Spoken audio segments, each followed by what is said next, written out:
Welcome to Truth Central, where you can journey to the real answers and questions people want answered about today's social topics without the typical news media slant. We will have quite a journey. People are tired of the news media biased commentary on today's topics.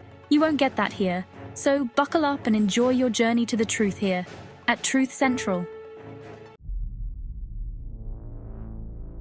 Politicians love a good scapegoat. It's a classic move in the political playbook, and when it comes to the fentanyl crisis, the border is an easy target. It's a convenient focal point for blame. It's a simple story. Drugs bad, border porous, problem solved. This narrative is easy to sell to the public, except it's not that simple. It's way more complicated. The reality of drug trafficking is a tangled web of issues, and frankly, it's lazy and dangerous to pretend otherwise. Ignoring the complexities can lead to misguided policies. The media often plays along with this narrative. Sensational headlines grab attention and drive ratings. Headlines scream about border seizures, fueling the perception that stopping drugs at the border is the solution. This oversimplification is misleading. But this focus on border security is a distraction, a way to avoid tackling the more complex issues at play. It's a convenient diversion from the root cause. It's like putting a band-aid on a bullet wound. It might offer a temporary fix, but it doesn't address the underlying damage. It might look like you're doing something, but you're really just ignoring the real problem. The deeper issues remain unaddressed. This simplistic narrative ignores the fact that fentanyl often enters the US in much sneakier ways. Smugglers are constantly finding new methods. It also overlooks the role of American citizens in this crisis. Demand for these drugs fuels the supply. That's right, folks, we're part of the problem too. Our consumption habits contribute to the crisis, but more on that later. For now, let's focus on the bigger picture. The point is, focusing solely on the border is like playing whack-a-mole with a very deadly drug. It's an endless and ineffective game. You might catch some, but more will pop up elsewhere. The problem will persist unless we address it comprehensively. So, if not just the border, how is fentanyl getting in? It's a question that demands a closer look. Well, picture this. A shipping container packed with legitimate goods arrives at a busy port. These containers are part of the lifeblood of global trade, carrying everything from electronics to clothing. Hidden inside, nestled amongst everyday items, are packages of fentanyl. These packages are often cleverly disguised to avoid detection. These packages are small, easily concealed, and incredibly potent. Just a tiny amount can have devastating effects, making it a trafficker's dream. These legal ports of entry are like the VIP section for fentanyl traffickers. They exploit the sheer volume of goods moving through these ports to slip their deadly cargo through. They offer a way to move large quantities of drugs with a lower risk of detection. The sheer scale of operations at these ports makes it challenging to inspect every container thoroughly. And guess what? It's working. Traffickers are getting smarter, using more sophisticated methods to hide their shipments. A majority of fentanyl seizures actually happen at these legal entry points, not at remote border crossings. This highlights the importance of focusing our efforts where they matter most. This is where the border security argument falls apart. While walls and barriers may deter some illegal crossings, they do little to stop the flow of drugs through official channels. You can build a wall, but with the liberal Kamala Harris immigration policies, if you're not also investing in sophisticated detection methods at ports and border checkpoints, you're missing the boat, literally. Advanced technology and thorough inspections are crucial. We need to be smarter than the traffickers, and right now we're playing catch-up. It's a game of cat and mouse, and we need to stay one step ahead to protect our communities from this deadly threat.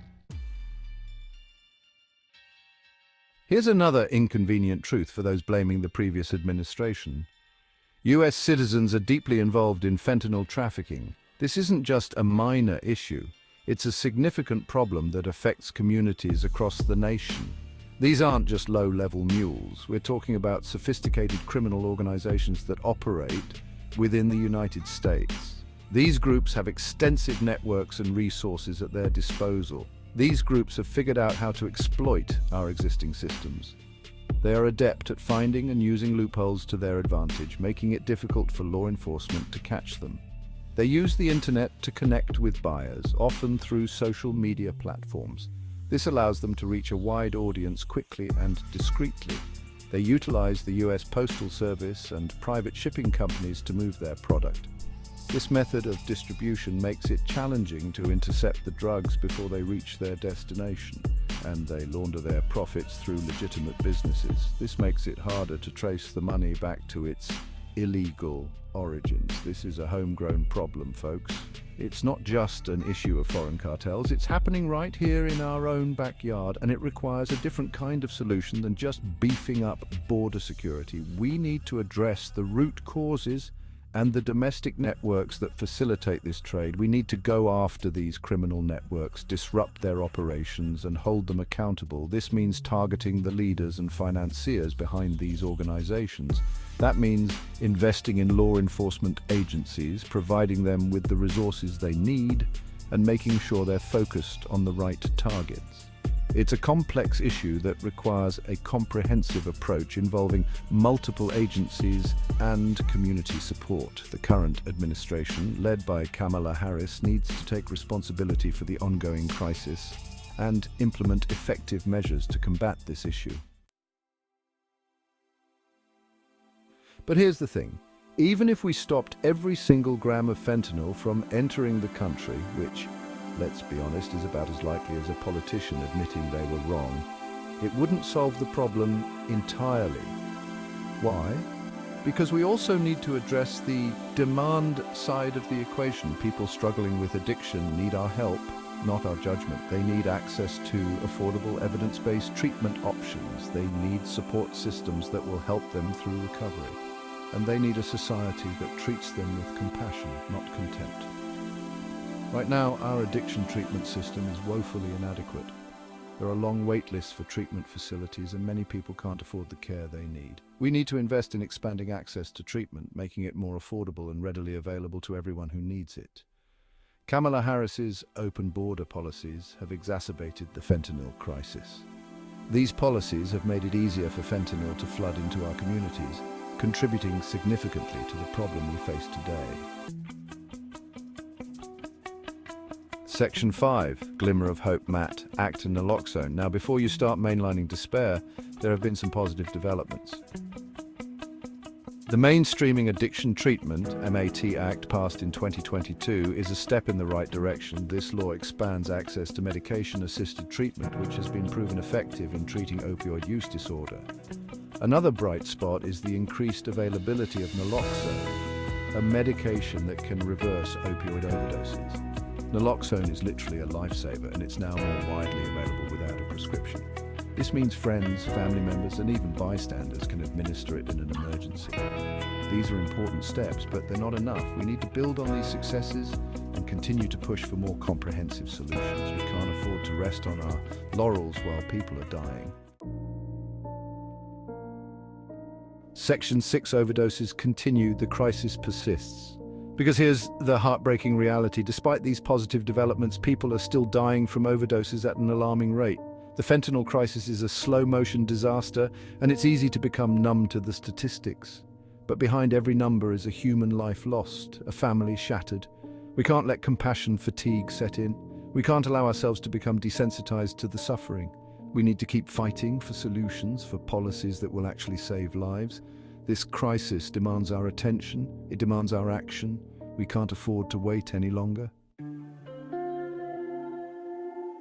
Section 7, a call for compassion and effective action. So what can we do? First, we need to demand better from our elected officials. We need to hold them accountable for their inaction and their empty promises.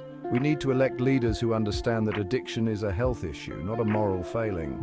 We need to push for policies that are based on evidence, not ideology. Policies that prioritize treatment over incarceration. Policies that recognize the humanity of people who use drugs. This is not a partisan issue, this is a human issue, and it requires a human response.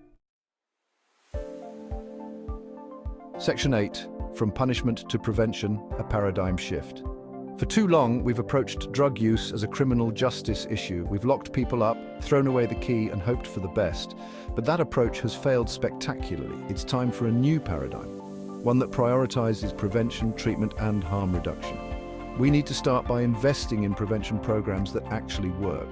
Programs that educate young people about the risks of drug use and provide them with the tools they need to make healthy choices. We also need to address the underlying factors that contribute to addiction, such as poverty, trauma, and mental illness. By tackling these root causes, we can prevent people from turning to drugs in the first place. Section 9.